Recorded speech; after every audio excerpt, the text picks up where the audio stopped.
ẹ jẹ́ ká lọ o. ẹ jẹ́ ká lọ. ẹ jẹ́ ká lọ o. ẹ jẹ́ ká lọ sílé ọlọ́jọ́ ìbí òní. ẹ jẹ́ ká lọ sílé Adékúnlé. ẹ jẹ́ ká lọ. MC Blessing, MC Blessing. ó yẹ ẹjẹ́ àtàrà ṣàṣàkárẹ́lé ẹni retí ń sọjọ́ òbí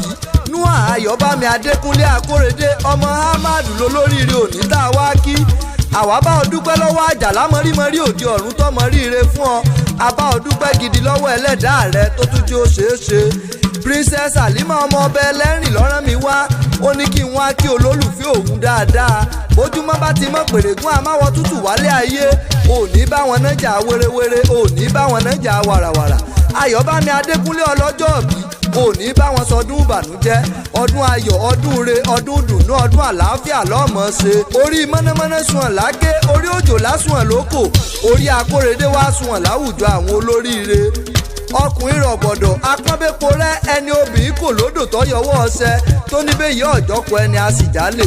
ikú ò ní poyin ká lè rí mú sáfárá ikú ò ní gbọ̀gẹ̀dẹ̀ ká lè rí mú seyè létídò ikú ò ní pàwọ́ àtolólùfẹ́ rẹ gbogbo ẹbí ọ̀rẹ́ àtójúlùmọ̀ pátá ló kí ọ kú ọdún wọn lò ní fọdún èyí ṣàṣemọ Noah Ayọ̀bámi ọmọ Ahmadu o Ìlọrin ní ìṣẹ̀lẹ̀ bàbá rẹ gan tó bí ọlọ́mọ ìwọ lọmọ Ìlọrin àfọ̀njẹ́ ẹnu dùjúyọ̀ gèrè álímì tèmi ọmọ akéwùgbẹ́rú nìyí ẹ̀yin lọ́ọ́ máa ṣàdúrà àgbọ̀rẹ́ ẹ̀yin lajì fi kálámù dámọ́lẹ́kùn àríṣe kọ́ńdúkọ́ńdú ìlú tó jìnnà síná tó súnmọ́ àlùjọ́nà ìlú tó tóbi tó yẹ wọn ò léegun rárá ẹ̀sìn lè gúngún lé bàbá tó bí ọlọ́mọ àkọ́kọ́ lóró bẹ̀ ìwọ tún lọmọ Ẹ̀gbá Aláké Ẹ̀gbá mọ́lísàbí agbòǹgbò àkàlà lákéjọ bí ọmọ asẹ́ tí mú kíkan ìsàlẹ̀ oró wọn á dùn ìgbà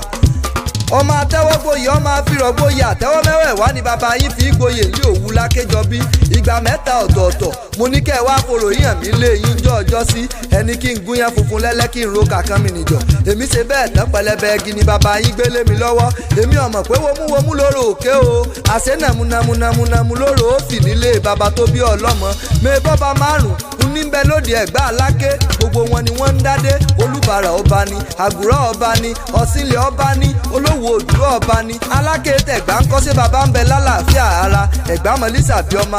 gbòǹgbò àkàlà Ayọ̀mídé ọlọ́jọ́ òbí bí n bá ní wọn kí ọ̀hún òwúlẹ̀ sọ lẹ́nu ni Princess Halima ọmọ ọba lónìí ó ti sọdún èyí náà kó o tún ṣe tẹ̀ mí. sílé ọlọ́jọ́ ìbí òní ẹ jẹ́ ká lọ.